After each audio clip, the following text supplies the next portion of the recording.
Il y a quelques jours, j'ai lu un entretien euh, très instructif, hein. Alors c'est celui d'une avocate, hein, africaine-américaine très glamour, hein. Je crois qu'elle a eu un poste sur Obama, hein. Elle était bon, euh, très éduquée, hein, et très glamour, hein. Voilà, l'un n'exclut pas l'autre.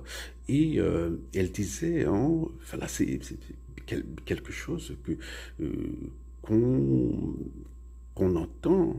Hein, c'est rare d'entendre ça. Elle se dit, bon, ce qui se passe maintenant aux États-Unis, c'est bon, voilà, c'est entre blancs. Ce sont les blancs qui doivent régler leur affaire, hein. Et bon, elle n'a pas tort.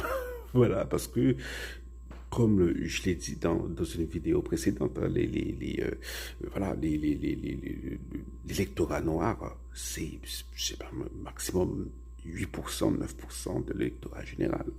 Donc, c'est presque une quantité négligeable, hein. Et ce qu'elle disait, c'est que les Noirs, maintenant, doivent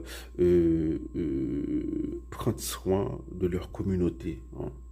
Parce que ce qui se passe, c'est qu'il y a toujours une instrumentalisation des Noirs, hein. On le voit à New York, par exemple. Voilà, donc, on vous met un Noir, euh, qui a je vais utiliser un oxymore, mais un parangon de l'incompétence. Et on vous dit, bon voilà, hein, c'est un Noir, c'est un maire noir. Mais enfin, bon, soyons sérieux.